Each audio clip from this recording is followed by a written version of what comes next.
I was like, oh my God, I was going to ask you if you got new Wi-Fi because your picture was so clear and the audio was perfect. My internet's actually been good lately. It's been better than it ever has been before, but apparently still not good enough. Okay, well, it seems better now that we're not doing video. That's fine. Thank the Lord. Okay, wait. So you've got Le Mans and then you're doing Chicago? Le Mans to the Canadian Grand Prix to Portland E-Prix to Chicago, and then I go home. And I don't think I have anything else lined up for the rest of the summer, which is probably for the best. But then I'm going to do the U.S. Grand Prix, probably Las Vegas. I'm working on that right now. And maybe Mexico. Okay. So we'll see how it goes. Have you been to the Mexico Grand Prix before? I've never been, I've been to the track for Formula E, but I've never been to the Formula One race. So I am fucking stoked about the fans that I'm dying to go. Yeah. Yeah, it seems like, I mean, just in general, Mexico City seems so much fun. Like, it's been on the top of my list forever, but to also go for the Grand Prix is, like, top of my list. Oh, yeah. No, I've heard it's worth it. Like, it's even fun for Formula E. Like, everyone just turns up for that in and of itself, which is awesome to see. Yeah, because you were there for Formula E last year, right? I was there this year and last year, yeah. I've been the past 2. Okay. So it was delightful.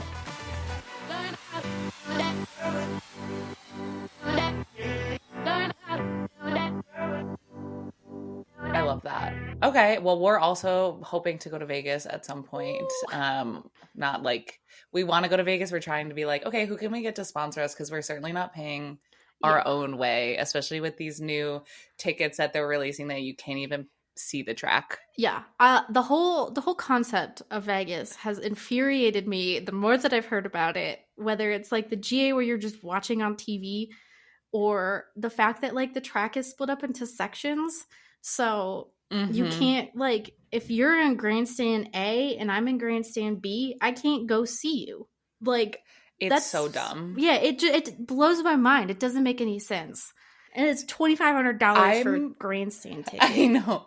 I'm so curious if this is how this is going to be received. Like, is it going to be like fun for people, or do they not care if it's not fan friendly? They only care that rich people are going and they're making money. I pretty much have heard, like, I don't think I've actually ever heard from a fan who is planning on attending that race. I've only ever heard of rich people who are getting ticket, like, they're doing the packages. So, like, a significant portion of the grandstand tickets are part of package deals with the hotels and stuff. So you have to spend like hundreds of thousands of dollars on the hotel to get the tickets. So it's just stupid. Like, it's just so dumb.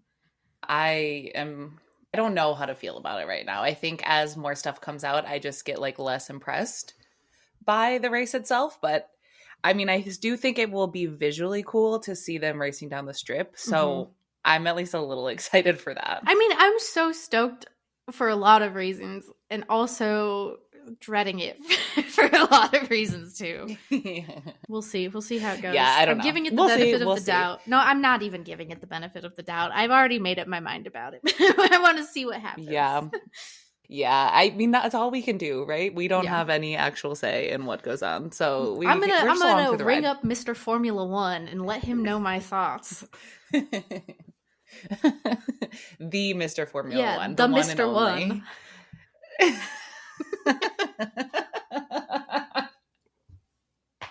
I'm dead. Okay. I miss you so much. I know. It's been too long. Closer. It's fucking right. I know. I hate how big America is. God. I know. I hate how big the state is. I was going to go see a friend in Dallas last weekend, and I was like, you couldn't pay me enough to drive 5 hours. I'm so sorry. I love you, but goddamn. Isn't it like across the state like 10 hours? Yeah, so if you come in on like one end of it, which I've done before, it's like 990 miles to El Paso on the other end of the state, which is a solid 10-hour drive. It's always like when you do a cross-country trip and you're coming back home, getting to Texas is the worst part because I always get there at the end of the day and then you have to stop and it's like, we're in Texas. It's only a little way home. And then you open the map and it's like, 7 hours tomorrow. 7 hours in the car. Yeah, it's actually like a full day. Yeah. Yeah, it's one of the That's how it was ones. when we drove. God. Yeah, we drove to Austin for the Grand Prix, God. obviously, last year. And we were like stopped in Houston, I think, or Dallas. And we were like, okay, cool. We still have 7 hours tomorrow. Yeah. Yeah. Great. The vibe, it's so nice. Like, I'm in Texas, and then the vibe is instantly killed. Instantly. Because they're like, actually, you're in a completely different country than me because this requires plane travel to be at your door at a reasonable time. Yup. It's the freaking worst. Oh, God. Okay, that's fine, though. We're going to see each other this year for sure. We are. I'm not going to let 2023 pass by. No, it will not. Without us seeing each other at least once. It's going to happen. We got this. We're going to do it. I will make sure of it. Absolutely. I will be in New York at some manifest point. Minute. Yeah. Yeah, you will. That's when we're going to see each other. Yeah. Okay. Let's do a little intro. Perfect. Welcome everyone to TG1F and F1 podcast with Kate, or not with Kate Nicole. That's like just like a reflex now. Yeah. It's with Nicole and Elizabeth today. We have Elizabeth Blackstock with us today. And you know what I realized? It's actually been almost a year to the day that you were on our podcast last year. Is it really? I did not even realize that. Because it was right after the Miami Grand Prix. Oh my God. Yeah, I was looking through older episodes today and I was like, oh my God, it's like been a full year since we like actually became friends. Remember when we were babies back then? My life was so boring back then. Then I came in and spiced it all up for you. I mean, I'm so happy that you did. Thank you, Magnus, for bringing Elizabeth into our lives. I feel like at some point we probably would have become friends anyway. Yeah. Magnus just kind of sped up the process a little bit for us. Magnus is like the facilitator of the meeting of great minds. Exactly. So thank you, Magnus, if you're listening. Hopefully you will. But thank you, Elizabeth, for coming back on the pod as my co-host this week. Absolutely. Obviously, Kate is in Ireland, and I don't have a fiance to come be on the podcast with me as my co-host. So you were my first choice. Amazing. And today we're going to do an episode of TG1F Academy where we're talking about a different kind of motorsport, not just Formula One. And you have so graciously volunteered to come on and talk about Formula E, which Absolutely. I know literally nothing about. Oh, this is going to be great then. We are starting from scratch, and it's my time to sell you on this series. Yeah, I mean, I feel like I've seen a decent amount about Formula E just from your Twitter account because you're always tweeting about it. Yeah. So like, I feel like some names will probably be familiar to me as you're talking about them, but yeah, I'm basically starting from zero. I didn't get the opportunity to go to the Formula E race in New York City last year. I was out of town, so have kind of missed the opportunity on that. But hopefully I can be convinced by you here today and get myself to a Formula E Grand Prix in the next year. Yeah, well, they're going to Portland, and I've heard rumors that their locations for 2024 will be even spicier. So it's a good time to get into it. Ooh. Yeah. So I guess we're kind of jumping ahead here, but because we're talking about it right now. So does Formula E not have a standard calendar every year? They do not. There are a couple races that have been, I think there's just one race actually. The Berlin race that they have has been, I think, the only track that's been consistent since year one. And year one started in 2014. They've bounced around the world for a lot of different temporary street circuits. So Paris had a race one year. Rome has one. But because of the nature of this is a legitimate street race, right? This isn't Miami where you're racing in like a parking lot. Right. This is legit. Like they closed down roads in Paris for the series to run on. So it's a lot of logistics. It's a lot of issues with local governments. Sometimes a new leader gets involved and then they can't host the race where they had in the past. So, it's a really interesting series to learn about geopolitics, which I realize is not selling this at all. But You learn a lot I about mean, it depends who you're talking to. It's selling me for sure. Yeah, there's so much that kind of goes on where it's like, so there was supposed to be a race in Vancouver last year, and then just watching that all fall apart was a saga in and of itself, with how the local government just kind of imploded. So there's a lot of stuff like that. It's still a very young series, so you're going to see these things happen. This happened a lot in Formula One's first couple decades, so it's not surprising. Okay. It's just like this is the first time social media has been around as a series gets established, and we just see kind of the nonsense get heightened. Yeah, that's fair. Okay. All right. We're jumping ahead here. I'm getting super excited to talk about Formula E. But first things first, if you don't know Elizabeth is incredible. Like I said, she's been a friend, and so grateful to have you on. You are known for your incredible tweets, two, your contributions to Race Weekend magazine, and recently an author of Racing with Rich Energy, which incredible book, by the way. Loved it. And also one of the head bitches in charge at Jalopnik. Yeah. Did I miss anything?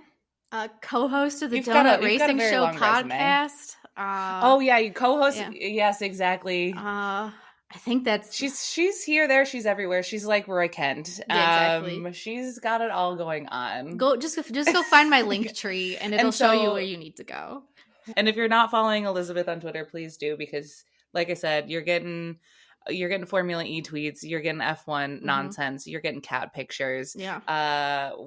We're following Elizabeth along on her cooking journeys. She's just all around the best person to follow on Twitter, in my opinion. Oh, thank you. That's high praise. I mean it. Oh, very sweet. Very sweet. Okay. All right. Let's get into Formula E. So I know you just said that you were not pitching Formula E very well with the geopolitics, but I'm going to give you an opportunity to kind of reset and give us the elevator pitch for what Formula E is and why should we watch it. All right. Formula E is the world's first and only form of all-electric open-wheel racing. So think of this. I know that the series hates when people say this, but it is kind of the electric version of Formula One. And there are about 1,000 different reasons to watch. If you like actual competitive racing that gets scrappy and gets a little like heated, Formula E has it. If you like drivers that have personality and are fun and like aren't overwhelmed with the like PR nonsense, Formula E has it. If you want cool technology, Formula E has that. If you're here for geopolitics, like me and some of the other folks, I'm sure. It has that. Like it's a very chaotic series in a lot of ways, and it's interesting, especially in the sense that it's really the only form of motorsport now, in my eyes, that has relevant technology transfer to road cars. So we've actually seen Formula E significantly help develop the EVs that are actually like you can buy and drive one. So like it's just super cool. It's still really young. This is a great time to like get in on the ground floor, make your name in this spot. That's what I did, and here we are 10 years later, still going strong. So no, it's just a lot of fun, I think. It's Formula One, but it's less time investment because races usually take place within the same day, and it's a lot less. And the races are 45 minutes approximately. So it's like an in and out, you're real fast, efficient, but it's good. Like in those 45 minutes, you are going to see it's not taking up your entire weekend. No, exactly.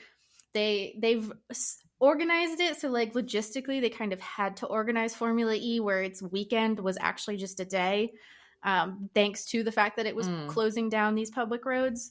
So you'd usually they'd get them all closed down. Then you'll have a shakedown session at night. Then the following morning, you'll have your practice qualifying in the race. Okay. Mm-hmm. That makes sense. Yeah. Now, why does Formula E hate being compared as the electric Formula One? I mean, it's kind of similar to the way that nothing wants to be compared to Formula One.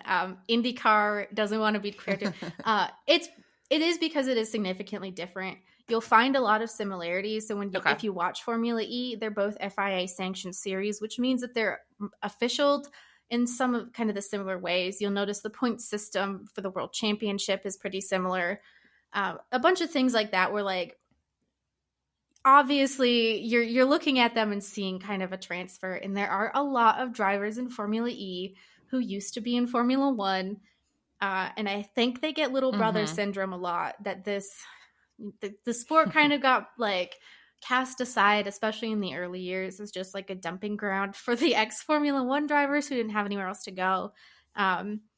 So like I can see where that hesitance comes from the series itself to want to be compared to F1, because you like they are inherently different sports with different goals in mind, and they're also still young. So like I certainly would not want to be in my first few years of doing anything being compared to something that's been going on for 75 years. Like absolutely not. I would not be into that at all fair. either. So they have a hard time with it. Yeah. They're never going to escape it, unfortunately for them. But if you're watching it, there's like a good chance that you're watching it because you like open wheel racing, as in Formula One. So your secret's safe with me. I was going to say, I feel like really anyone who's into open wheel racing, you can compare it. Like, you know, I'm like, oh, when people are like, oh, what's Formula One? I'm like, you know, IndyCar, it's like, it's kind of like that. It's there are some differences, but like, basically it's the same thing. Like, at the end of the day, we're watching cars race each other. And so it's kind of like a rectangle is not a square, but a square is a rectangle. That's exactly it. That's exactly it. It's a perfect analogy. Yeah. Okay. Yeah, I just feel like, I don't know. I feel like when I think about Formula E, my first thought goes to, oh, it's just F1 but with electric vehicles. So and you're not now that the I know only that they person. don't like that, I will not be describing it that way. Yeah, I was gonna say you can describe it that way to anyone but the series. They won't take it kindly, but everyone else is gonna be like, oh, I get what you mean. Okay, so granted. Okay, good. So if I meet any Formula E drivers, I won't be like, oh, you do that electric Formula One thing. Yes. Yeah, I don't think there's part of me that's like imagining what their reactions would be, and I kind of want to say it to them, but I'm not gonna.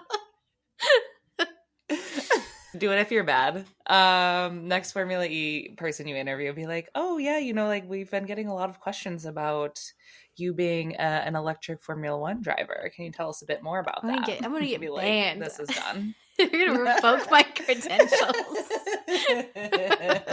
We don't want that. We don't want that. We don't want that. Okay, you watched the very first Formula E race. You have that badge of honor, and you used to be the Facebook fan page admin. Can you please tell us a little bit more about that and how you even got into this in the first place? Oh boy. So I first got into racing in general in like 2013 because Rush, the movie, came out, and I was deeply in love with Chris Hemsworth. I think about you every time I see that movie. I know. I'm like, Elizabeth, I'm so glad she watched this movie and I know. came into my life. Dude, otherwise, I honest to God don't know what I'd be doing with myself right now. I saw that and I was like, this is the thing. It's scary to think about. This is the rest of my life.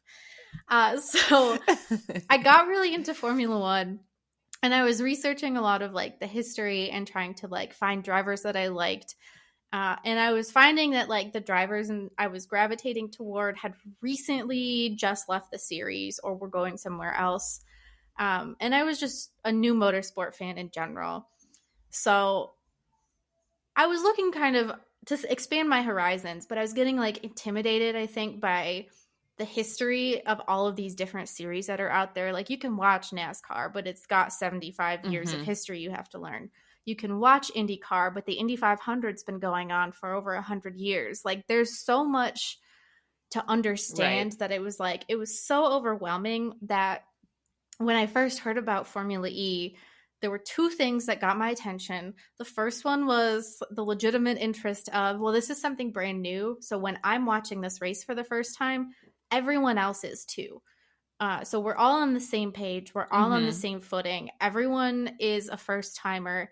No one can say they know more than me because no one knows anything. That's awesome. It's that's a great place to be. Second was that I have a deep, deep crush on one man named Jerome D'Ambrosio, who is a very handsome, dark-haired, blue-eyed Belgian man who formerly raced for my former favorite Formula One team, Marussia. Absolute worst of the worst team that you could probably imagine. And after he left Formula One, that's where he went. He went to Formula E and became one of their first initial ambassadors. If you watch Formula One today, Okay. and you see a handsome fella with glasses over Toto Wolff's shoulder, that is Jerome D'Ambrosio. He has since moved on from the driving world to being a consultant to the Mercedes F1 team. I'm so proud of him, but I do miss him in Formula E. But I loved him, so that was part of my reason for wanting to watch. Just like literally a handsome guy and no one being able to tell me that they know more than me. The two things that sold me most on this series. Okay, wait. How do you spell his name? I'm gotta Google him. It's Jerome, like normal. And is that with a G or a J? A J. And then it's okay. D. Oh, what is that thing called? The single quote mark? What is that? Oh, an apostrophe? Yeah, apostrophe. I'm so sorry. It's been a long day. She's an author. She's an author, ladies and gentlemen. I am the senior editor of my website. I promise I know words. Oh, there we go. And the D apostrophe. Oh, he is so handsome. Yeah, he's got such beautiful eyes. Oh, he's got that jawline. I just love him to bits. Yeah. He's also a very like gentle, sweet person. He's only 37. Mm-hmm. Oh, he's married. He's married to a Habsburg. He looks great. Well, I'll be I don't know what that means. What does that mean? Habsburg is like European royalty. So I don't have a chance she looks anymore. like it. Yeah. She looks like a princess. Mm-hmm. Yeah. Well, great. I'm glad we're both out of the running. Yeah. You hate to see it. You hate to see it. You hate to see. Okay, so that's how you got into it. Yes. Because you were just like, hey, I'm interested on being the ground floor. Yeah. So how did you get into being the admin for that Facebook fan page? Oh, God. So when I get into something, there is no gradual getting into it. I am pouring my life, heart, and soul. Yeah, understand that. Yeah. I'm pouring everything I have into this. So I did tune in. Like, I watched the first race that took place in Beijing. That was in the middle of the night for me because it was in Beijing.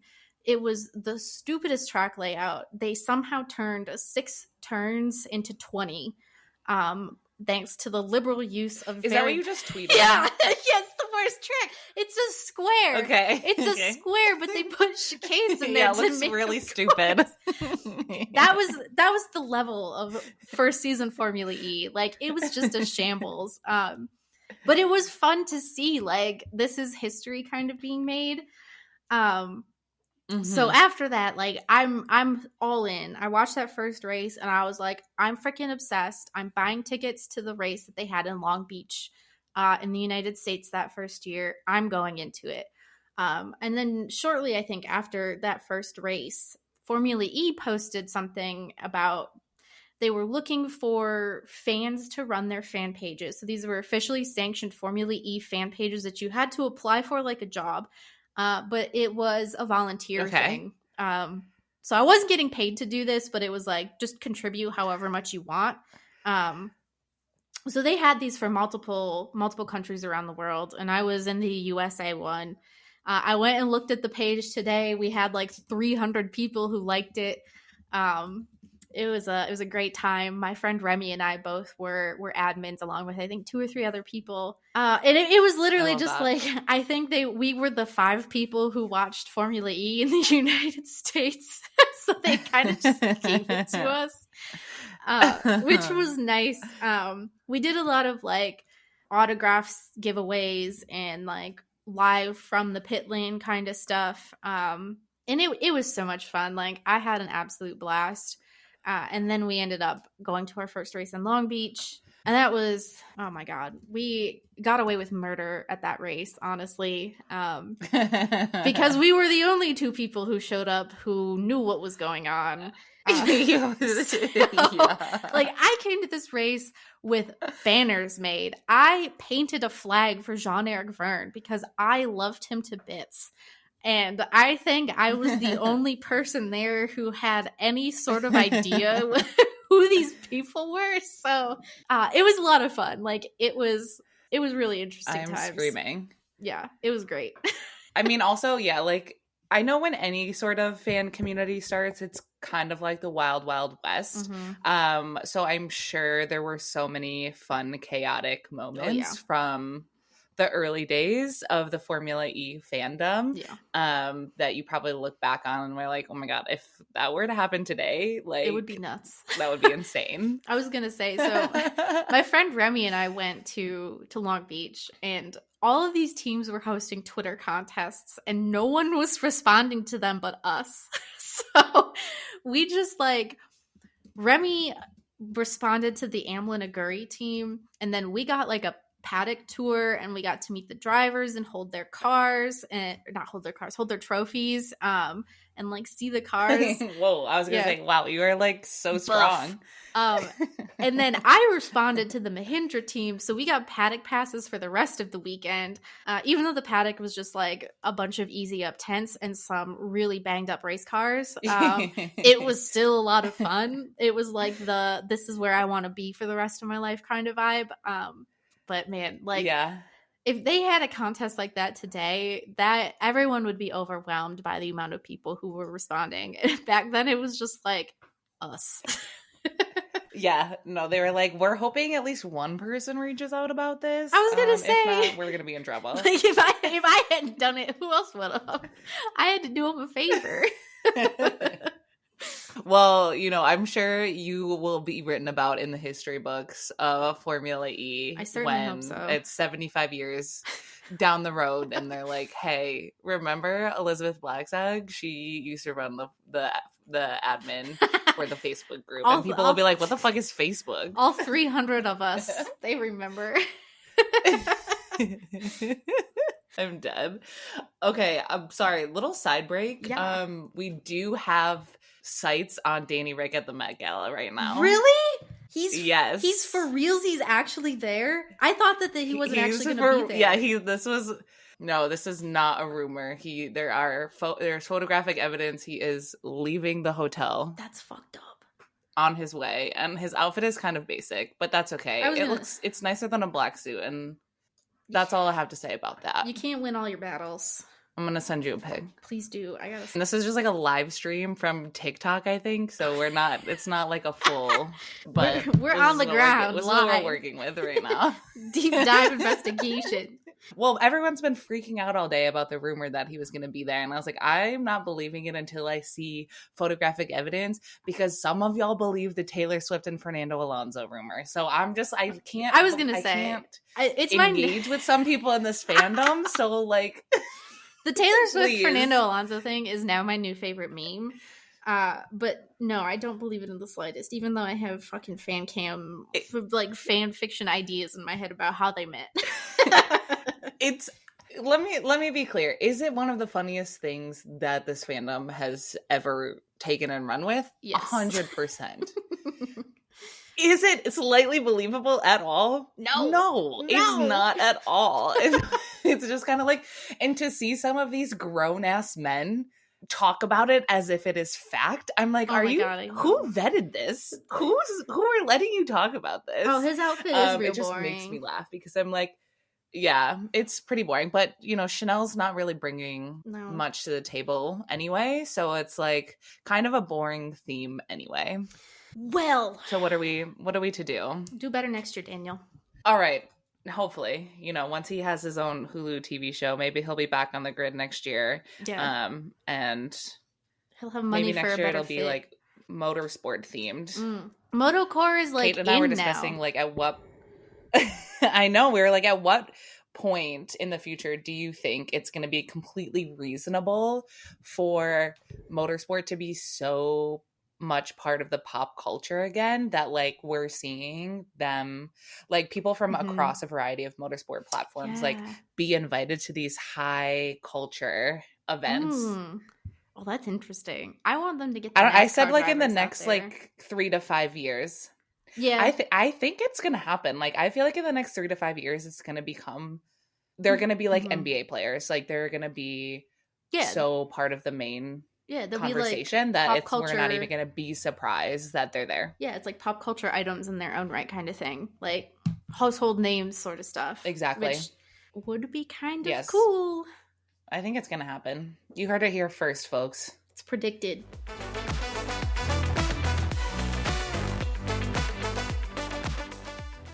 Wella Professionals just released its most luxurious hair care line, Ultimate Repair, and oh my gosh, do I wish we had this product last year. You're so right. We needed it so badly.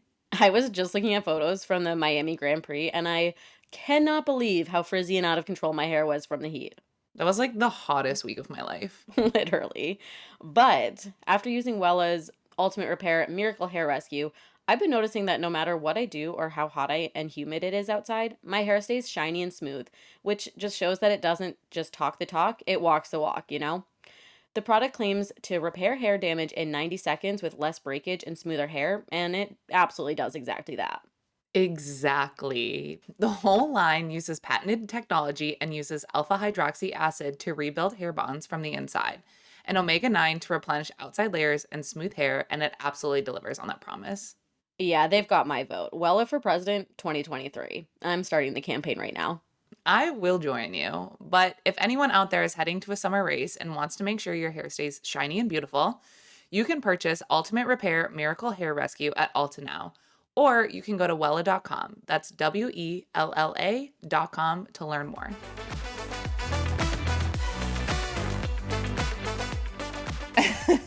Okay, back to Formula E. Why you're here? We're not here to talk about fashion, although we could, because you did that incredible presentation on F1 fashion in the 70s for us at one time, which I will never forget. That was beautiful. The good old days. We'll have to do another decade.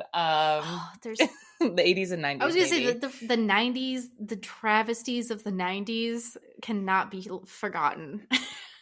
I was gonna say the 90s and early 2000s, like knowing what Kimi Räikkönen was wearing back then, like I know that there's probably just like a depth of incredible photos. Oh, there really are.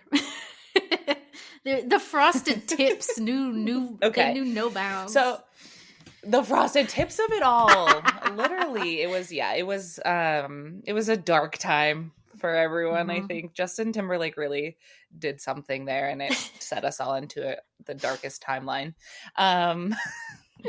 We're out of it though. Thank God. Okay. Most of our listeners are Formula One fans, and some, like us, like I already said, don't know much about Formula E. So what would you say are the main differences between the two? Well, can I start with the similarities? I think the similarities would probably be better. Okay.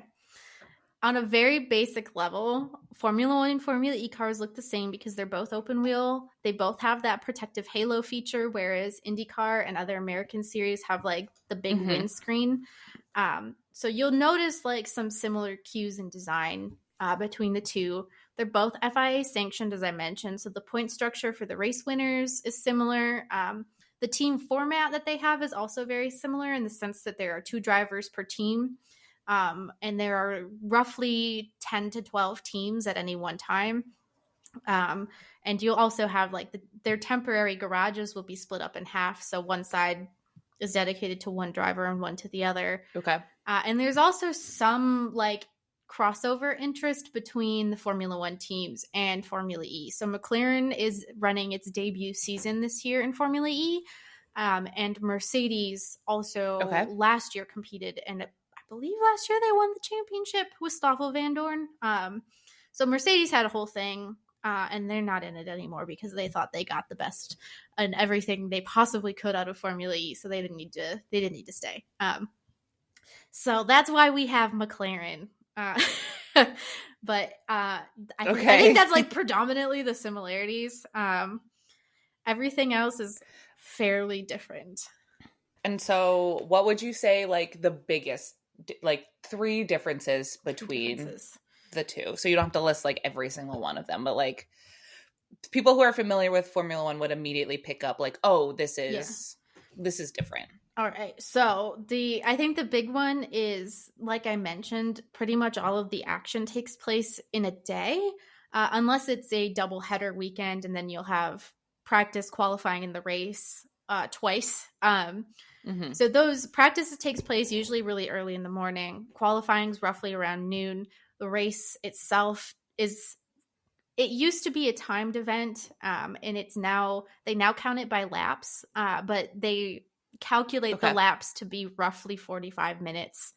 So it's pretty condensed. And unless you're at that doubleheader where you'd be back the next day, it is like a 1 day thing. So that's the biggest difference, I think. And especially like with Formula One races aren't very long anyway, but 45 minutes, give or take. It's pretty short. Like you blink and it's over. I think Yeah. Formula E also has a very cool, unique qualifying structure. So I actually really love this, and I don't know why more series don't use this structure. And they introduced this last year. Essentially, we start off with qualifying where the field is split in half, and each half gets a different time on track to set a fast time. The 4 drivers in each half with the fastest times then move on to something that they call the duels. So 2 drivers go head to head against each other at once. One driver will start his lap, and then a few moments later, they'll send the next driver out to follow. And then those 2 drivers are in a duel. Whoever gets the faster lap then moves on to the quarterfinal. They'll move from the quarterfinals to the semifinals, and then from the semifinals to the finals. So you get these like really heated head-to-head battles. Yeah, they're not like racing each other like wheel to wheel, but it is really rapid pace, where you watch someone go and then like 30 seconds later the second car will cross the line.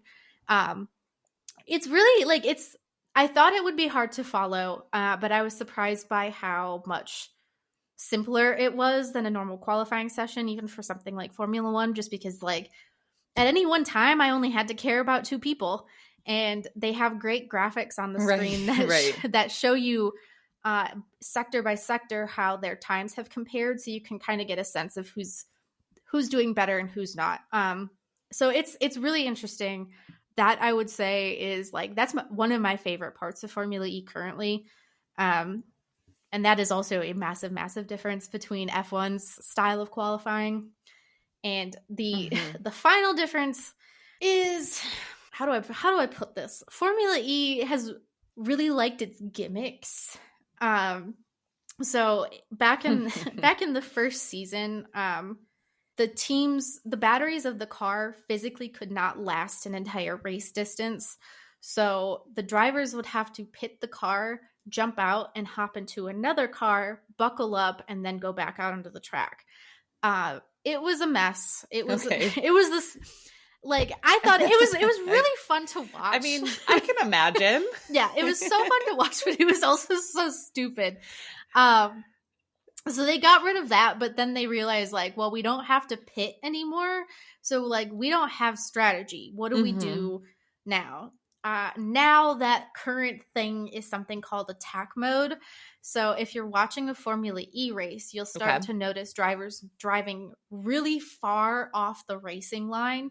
Like you're wondering if they missed the brakes or they, messed up the corner. What they're doing, and it will be highlighted on the screen with some arrows, is that they're activating attack mode. That gives them a power boost during the race. So they'll have, it's a little bit like DRS in the sense that they get that extra boost to then overtake people, but they cap the amount of time that you can use attack mode. You have to activate it twice during the race, but you get a total of 3 minutes of attack mode. So you'll have 3 minutes of increased power. You can use that however you want. You can do your attack mode the first time and only go for a minute, and then your second attack mode will be 2. You can do it opposite. You can do kind of 90 to 90. That's where they introduced that kind of strategy that replaces what they would have gotten with a pit stop. Okay, so interesting. Yeah, so it's kind of gimmicky, but I like this a lot more than previous gimmicks that they had. You used to be able to vote for your favorite driver, and the top 3 favorite drivers would get the boost. But it turned out that a lot of drivers were buying bots to vote for them. So there's a lot of drama. This one, like every team, every driver, you have to go over that attack mode twice. Everyone has to do it. It's just how you utilize it. So it's something to get used to. I personally I dig it. I think it's a fun element of strategy. And it definitely keeps like the racing spicy, because obviously like if you're taking attack mode in the first part of the race where everyone's really bunched up, those drivers then lose like 5 places because they've gone off the line. So it keeps it really compelling. Right. It causes a lot of overtaking. It is a little manufactured, but they're doing their best. They're doing their best. That's all we can ask for, right? Do your best. Exactly. Yeah, I'll be curious to kind of see how, I obviously Formula E has not been around that long, how it's going to continue to kind of change and how they're going to figure out new ways to bring certain levels of competition to the field. They want to introduce like, I'm trying to remember the name that they want people to use for this because they have a very specific name. I think it's called attack charge. Essentially, it would be like you pit for a very fast charge top up of your battery. But they haven't figured out the technology quite yet to implement that, but they were supposed to this year. Okay. It sounds like a Pokemon move. It does.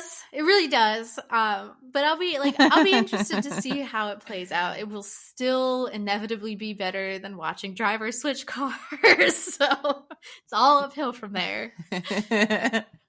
That feels so dangerous, and so risky, and just so silly. There really weren't any bad injuries or anything either. Like they had a minimum time, so like you had to sit in the car for a certain amount of time before you were allowed to leave the pits. So you had to be buckled up, you had to be adjusted in the car. So they did some like safety things in and around that to kind of guarantee it, but it was still silly, especially like.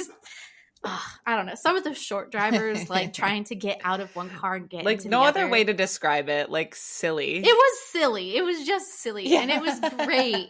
And I miss those days. I think I'm probably the only one though.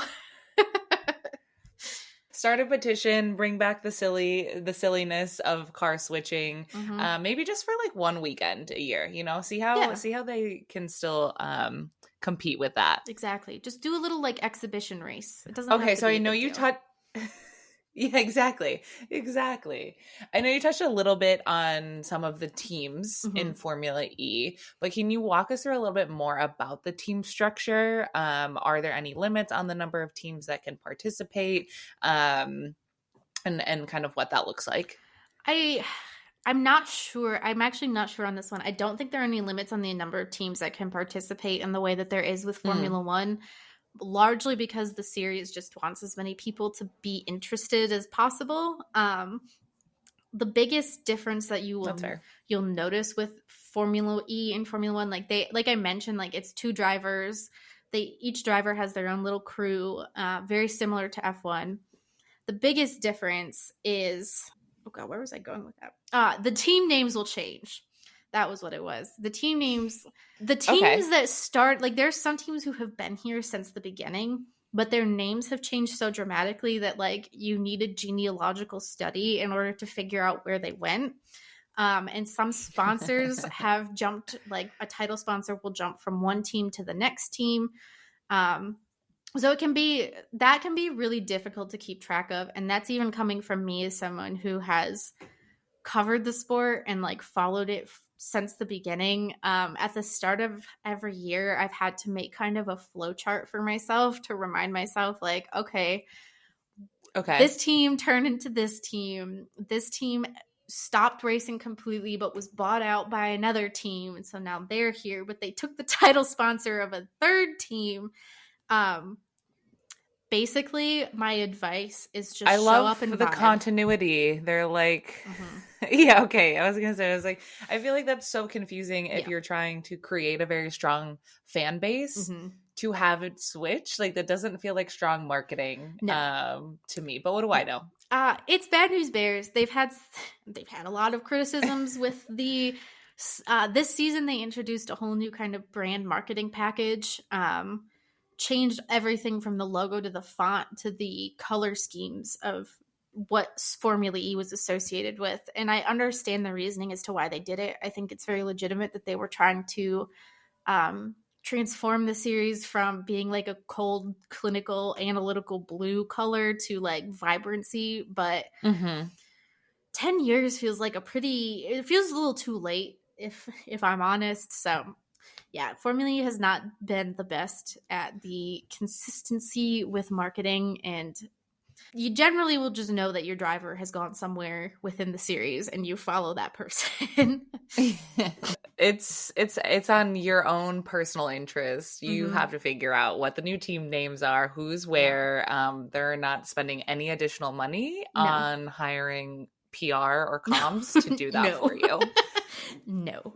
That's one of my bigger Do criticisms your own of the research. series is like there's so much that falls into the hands of the fans where you have to know and you have to be in the know to understand what has happened here. And that does really kind of frustrate me, but that is not just me, that's everyone. But what am I going to do about it?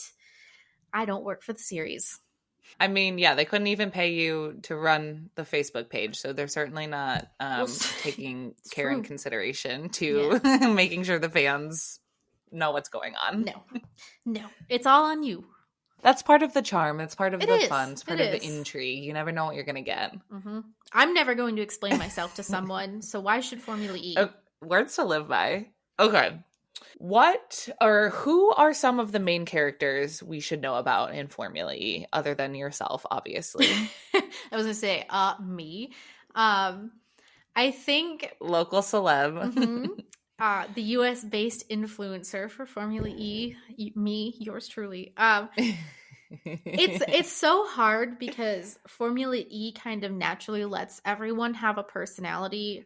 So personally, if I'm picking someone that like I've enjoyed their personality, it would be Jake Dennis from the Andretti team. I just think he's like he has he how do I like fans started a Twitter page called Jake Struggles based on the accumulation of things he has posted online about failing at life. So, like not putting the dishwasher fluid in the dishwasher, putting laundry detergent in it instead, and overflowing his dishwasher with bubbles, being eternally delayed. Oh no. Yeah, so it's so funny, and he knows that this thing exists. He knows about this Twitter account, and like he references it and like tags them and stuff when he's having a bad day. So he's one of my personal favorites. That's so funny. If we're talking about kind of the linchpins of the series as a whole, Lucas Degrassi has been with the sport since day one. He won Formula E's first race ever. And he is always one of the spiciest interviews. He has never been afraid to criticize the series or raise concerns about it. And he also loves a good divisive tweet, which I respect. He's not my favorite driver, but I love to see kind of the way he's progressed. So he's a great ambassador for the sport and for eco-friendliness, but he's also one of like the villains sometimes. So he bounces between those polar extremes, which is always very fun to watch. And another one is Sam Bird, a British driver.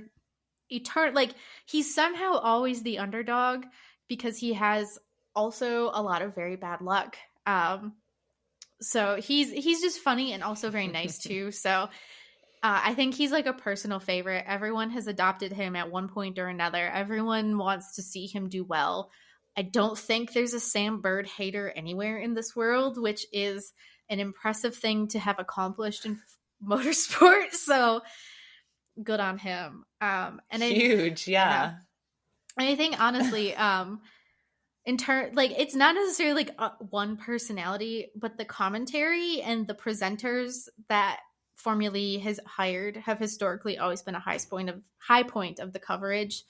For the first 7 seasons, it was primarily Dario Franchitti from IndyCar and Jack Nicholls, both of whom they had a great vibe together, and they had great rapport. Dario has since moved on, but Formula E has found other really, really great presenters and a lot of different people. So you'll turn on a broadcast and there's some new engaging personality there. And also they hired Oliver Askew to do commentary. And that's just like my personal love of Oliver Askew, who used to race in IndyCar and then raced in Formula E for 1 year and now is not racing in anything and is just talking about cars. But yeah, I love him. So he's great. So the commentary, like when do they have a different commentator this year every race? They have had like kind Or of is a it the rotation. They've had a rotation this year. So it's Jack Nichols primarily. He's like their lead commentator, and then this year they've kind of had guests. So they've had Karun Chandok, who you will know from Formula One if you watch the Sky coverage. They've had Oliver Askew, and they've had Alan McNish. So Alan McNish is a legend in his own right for all sorts of victories and things and team management that he's done. But he did run the Audi Formula E team for a while. So he's got a lot of knowledge. So they have that rotating cast now, but it is always really it's always engaging. I think it's like one of the more fan-friendly broadcasts in motorsport. Like sometimes you listen to the Sky broadcast and I'm like, these people are making references to things that are so out of date. Meanwhile, you tune into Formula E and it's like, all right, what's the Taylor Swift reference going to be this weekend? I am here for it. So I would say it seems like F1, if we're comparing it to generations, F1's very boomer-esque and Formula E is very Gen Z. Yeah, I think that's very true. I think Formula E is run by a lot of people who are boomers trying to be Gen Z, but if they just let it be itself, it would firmly be Gen Z. That's so interesting to me that they're having such a hard time kind of marketing this, because from what you're telling me after this past, hour that we've been talking, Formula E sounds lit. Like I know it is. I'm gonna watch a race as soon as I possibly can, and I'm going to go and look at all these personalities because it seems like they have way more freedom to be able to kind of express themselves. And like obviously, I think that's one of the things that's really helped F1 blow up in the way that it has, is kind of showcasing these personalities and the people behind the cars and the teams. And so it's surprising to me that we haven't seen Formula E kind of have this same renaissance. Yeah. But maybe it's just a tribute to the fact that it's still so new, and maybe people are like, oh, electric vehicles, they're still kind of a sham, and no one really understands them outside of people who are into cars. Yeah. Yeah. You get a lot of people who like, they don't like it because it's new. They don't like it because it's electric. They don't like it because it doesn't have noise. They don't like it because it's there are former F1 drivers in the field. People will find all kinds of excuses to shit on the series, and I don't think a lot of them are justified. I do think there are very valid criticisms to be raised with Formula E regarding coverage, regarding certain marketing incentives and stuff. It seems sometimes like the series just doesn't really know what it wants to be yet. But that's cool because we're here kind of seeing it develop in real time. And it's come so far since 2014 that like I have a hard time saying it's not doing enough. Because it's done a lot. Like we've come pretty far. Right. Yeah, I'm curious to see kind of like how the fans continue to kind of voice feedback on this and how quickly, some of these changes get made. Yeah. Especially since you have brought up, it's obviously still new in the era of social media. People are much more aware and tuned in to kind of what's the process. Yeah. So I'll be curious to see kind of if they're taking feedback and iterating more rapidly than Formula One is known to do. But on the naysayer side, I feel like it's the same people who don't like the generation of new fans. They don't like the sprint races. They don't like new racetracks being added to the calendar because they just don't like change. And those people are not very fun to be around in general. So it's fine. We don't need them in the Formula E fandom anyway, because they're just going to break down the vibes. Yeah, exactly. Bye, losers. Bye. We don't need you here. What are some of the like biggest kind of pieces of drama or scandals that have happened in the past couple of years with Formula E? Oh, God. I'm trying to think, like, I've gotten so much paddock gossip that like I'm trying to differentiate between what I'm allowed to say and what I can't. Don't spill. I will not Yeah, spill any don't unintentional violate tea. any NDAs here, but Yeah. Back, they had exactly one race in Montreal, and I can't remember exactly what the context was because while I was attending this race, I spent most of that weekend very drunk and having a great time. But there were like disqualifications and like all of these issues that were going on. The big thing you need to know about Formula E is that the race isn't over until the FIA has certified the results. Because inevitably someone is under investigation after the race. If you think Formula One's officiating has been bad, just you wait, watch some Formula E. You will find out very quickly how many people celebrate a podium that they didn't actually get. So there's just a lot of stuff like that where it's still a shambles. Like it's still a hot mess. It's hard to say like there's drama in the sense of like people not getting along. Generally, I think the title battles are too competitive for anyone to get in each other's head. Like most seasons you end up at the end of the season with like maybe 5 drivers who have a legitimate chance of getting the championship. So it's hard to kind of say like everyone gets along in the way that like you don't really see in Formula One. And so you get the dramas and the occasional issues, but you don't really have it. Like you don't have the Max versus Lewis drama in Formula E that you do in Formula One. Okay, I guess it doesn't have to be like huge scandal. It could be what's something fun or like, I'm trying to think of like comparatively in the F1 space. That's like, I think about the Jaguar Diamond situation where they put it on the car and then they got lost or stolen, right? Like, is there anything like dumb that it's kind of been the talk of the fandom where they're like, I can't believe this ever happened?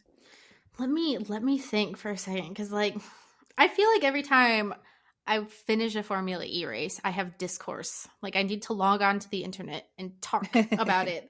But it feels like that happens so frequently that it's like just a thing you do all the time.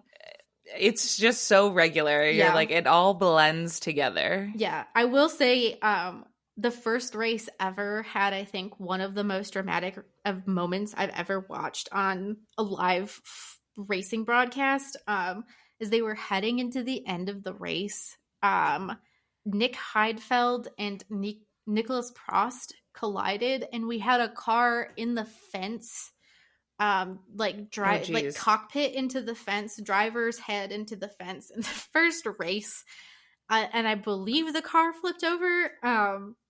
But it was an absolute mess. It was wild, and I totally forgot about this until just now. This past race that they had, I don't think it was last weekend, it was the weekend before.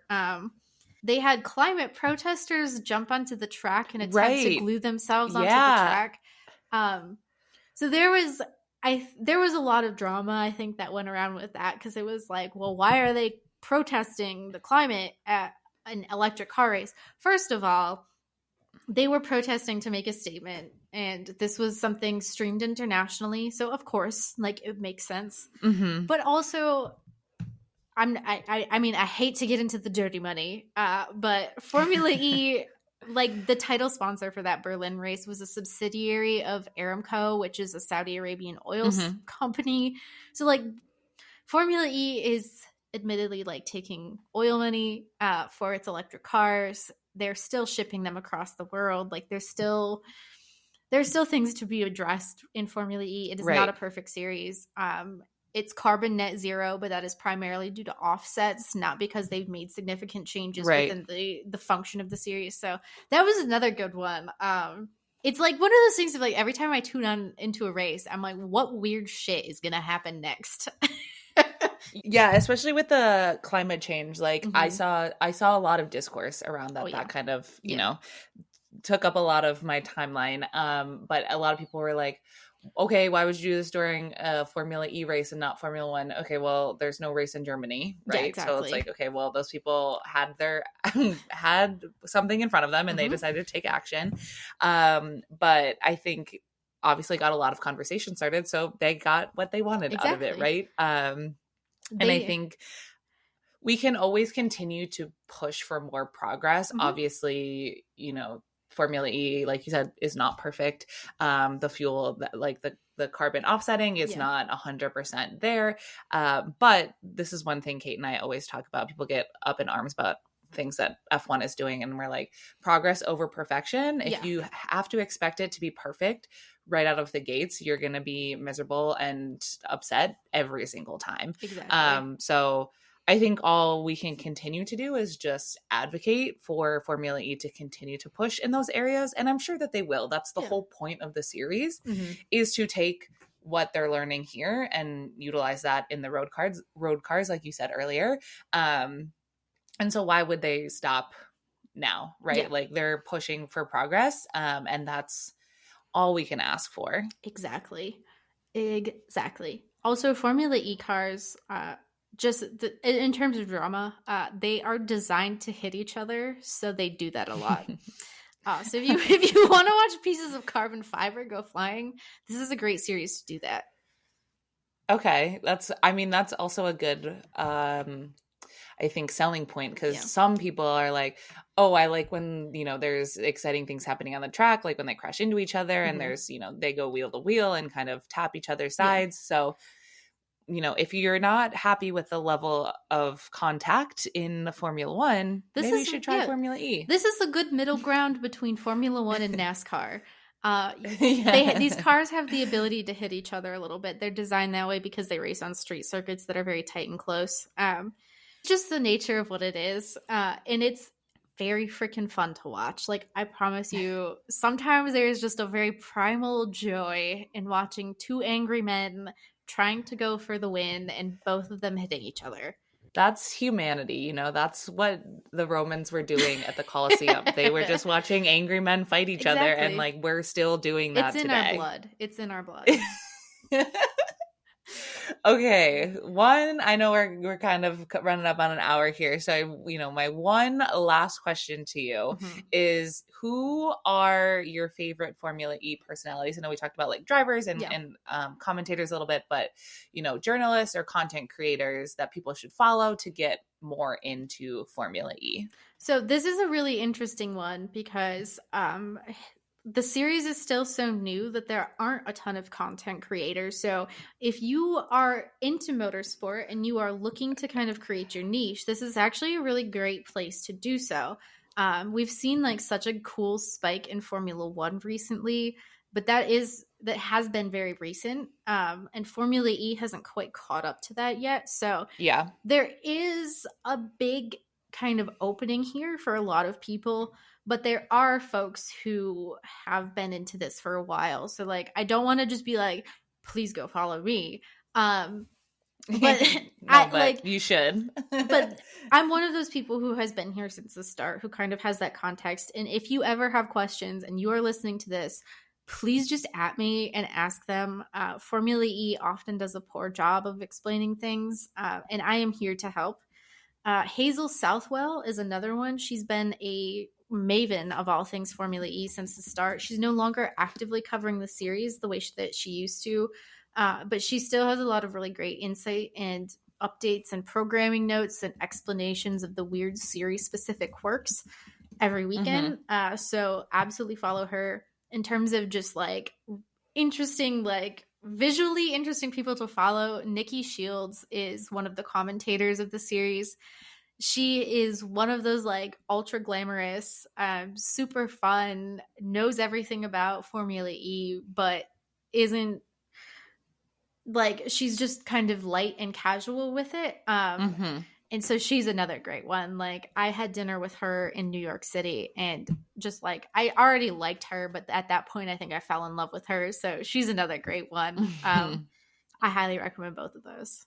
Okay, those are great places to start. Mm-hmm. Yeah, I feel like we're seeing it's kind of like the precipice, right? Like now, if you are interested in motorsport and you want to be a content creator and you've been trying at Formula One, and it's definitely hard, speaking from two people who have experience with Formula One, I think this is kind of a good segue and niche to get into, especially as we're seeing the need for electric vehicles become more prevalent, right? I think Formula E is only going to continue to grow. And I've been actually seeing way more conversation about it on my timeline, not just from you, from some of the other F1 content creators we engage with regularly. So I think, this is a good sign. I think this conversation is coming at a really good time for people to be able to grow into this space where we're actually not seeing a ton, but it's definitely needed. Yeah. I was going to say, I have one more. I just thought of it off the top of my head. Molly Marissa. So she's at Molly M_O. She does a lot of great, like, if you are confused about more technical aspects of Formula One, Formula E, MotoGP, literally anything, Molly is the person to go to. She makes really great, easily digestible TikToks about this kind of stuff. So she's a great one too. Okay. Good places to start. I'm going to go follow them immediately after this because hell yeah. I'm sold on Formula E at this point. How do you watch it? Where do you watch Formula E? All right, so here's my problem. Here's my problem with Formula E. It is almost impossible to watch. That's great. Perfect. Yeah. So my advice to all of you, invest in a VPN. You will need this for various other things in your life. And then you can stream each race live on the Channel 4 Sports YouTube page. This is what I do every weekend. I pay for a VPN for various other reasons too. It's worth the money, especially if you get really into it. Here in America, we have a TV deal with CBS, so you can watch these races if you don't want to pay the money. They're on CBS. They're just tape delayed. So you'll be watching them several hours after this race has actually happened. I find that very frustrating as someone who is covering it and needs to see the kind of moment-to-moment things that are happening. For that, I do recommend VPN, change your location to the United Kingdom and call her a day. Otherwise, CBS and CBS Sports, if you've got a TV package, you should probably be able to watch at least a couple different races. Easy enough. Formula E is a hassle. Back in the day, it used to literally only was streamed on French live streams. So my French professor in college was so impressed by the vocabulary I was picking up about things that we had covered in class.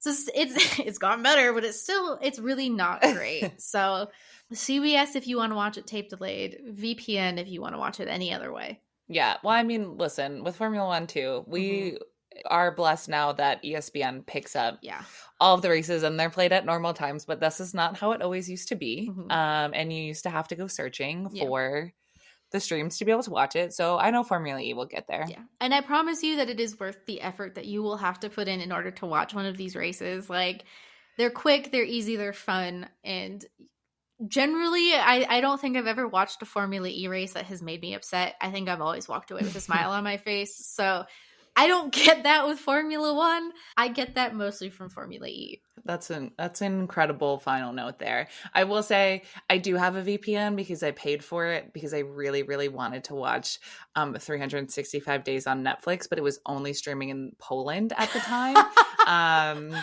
And let me tell you, it didn't work. Poland was not one of the servers, and they wouldn't let me do it. It was really frustrating. So it works. I do still pay for it though. So this is good to know now. Yeah. I will be able to watch the next Formula E race. Do you know when the next one is? The next one is this weekend. I think May 6th or 7th. Hold on, let me pull up the calendar. They're racing in Monaco. So they I think they now run the full version of the Formula One track. It used to be a modified version, but they run the Formula One track now, which is freaking cool. Let me pull up. Where's the race? Which also is good because they're meant to hit each other. Exactly. So they can do that on Monaco, which our Formula One cars cannot. So May 6th, the Saturday, is in Monaco. So absolutely tune in. It's going to be fun. This race is always a good one. And like, if you're going to watch a race in Monaco this year, don't watch Formula One. It's going to be boring. Watch this one. This is the one to watch. Okay, I'm on it. I will have to report back and let you know Absolutely. my thoughts because I'm very excited now. Oh, it's good. I'm excited. I've just gotten myself stoked. If you've only convinced one person to watch Formula E this week, feel happy about that because it's me. But I know that I'm gonna get a ton of feedback from people saying that they're now gonna watch Formula E. I So, hope so. Elizabeth, you're continuing your era of fan page admin, just now in a different format. You're bringing new disciples to the sport. So, Formula E really has you to thank for quite literally everything, I think, at this point. And you should send them a bill at some point. Be like, here's everything you owe me after the last 10 years of payment-free labor I've done for you. My itemized invoice. I went all the way to London the first year to watch their season finale. Y'all owe me. Like, I'm sorry. It's, that meme. It's like, if Formula E has 1,000 fans, I'm one of them. Yeah. If Formula E has 100 fans, I'm one of them. If Formula E has one fan, it's me. Yeah. And if Formula E has no fans, I'm dead. Yeah. That's you. That's me, honest to God. All right. Well, thank you so much, Elizabeth, for coming on the podcast today. Do you have any final notes, any last minute pitches for Formula E or yourself? Do you have any exciting projects coming up that we should be aware of? Honestly, everything I am currently working on, everyone should know about already. Just follow me. Follow me on Twitter at @Eliz_Blackstock. You will see all of the news, notes, and updates. That's all I've got to say about that. Watch Formula E. If you do, please let me know that you've done it. Like, tag me in it. I want to know. I want to just gossip with y'all. Keep me on the loop. And like Elizabeth said, she does know all of the juicy gossip. So maybe if you get in her good graces, she will tell you some of that NDA gossip that she knows. Yeah. We can all be so lucky. The world is your oyster. All right, thank you so much, Elizabeth. And we'll talk soon. All right. Thanks for having me. Yeah, bye. Bye.